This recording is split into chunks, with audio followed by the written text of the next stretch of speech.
Hello, brothers and sisters. It's the third Sunday of Lent. Today's reading, the Holy Gospel according to John. Therefore, he went into a city of Samaria, which is called Sychar, near the estate which Jacob gave to his son Joseph. And Jacob's well was there. And so Jesus, being tired from the journey, was sitting in a certain way on the well. It was about the 6th hour. A woman of Samaria arrived to draw water. Jesus said to her, "Give me to drink," for his disciples had gone into the city in order to buy food. And so that Samaritan woman said to him, "How is it that you, being a Jew, are requesting a drink from me, though I am a Samaritan woman?" For the Jews do not associate with the Samaritans.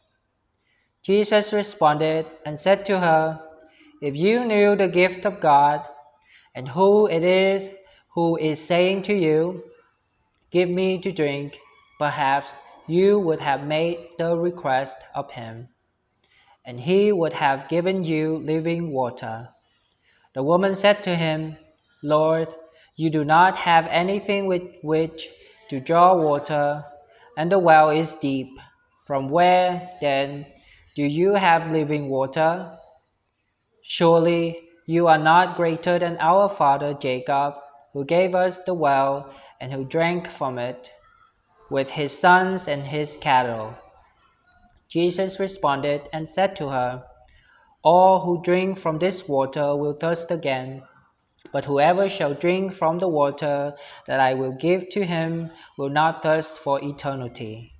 Instead, the water that I will give to him will become in him a fountain of water, springing up into eternal life." The woman said to him, "Lord, give me this water so that I may not thirst and may not come here to draw water."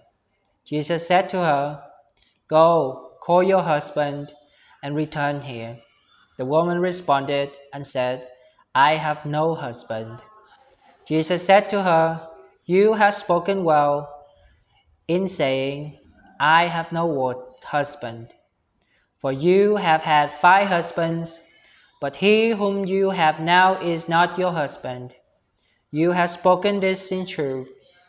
The woman said to him, "Lord, I see that you are a prophet. Our fathers worship on this mountain, but you say that Jerusalem is the place where one ought to worship."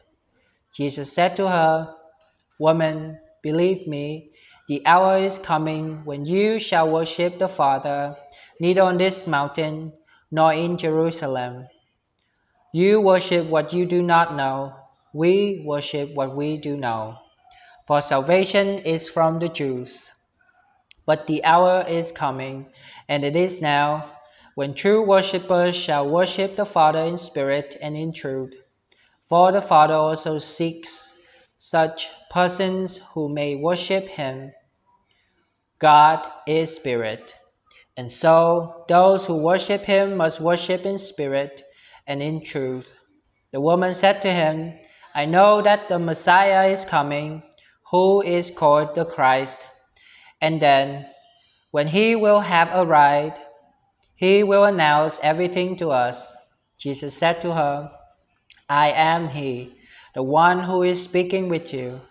And then his disciples arrived, and they wondered that he was speaking with the woman. Yet no one said, "What are you seeking?" or "Why are you talking with her?"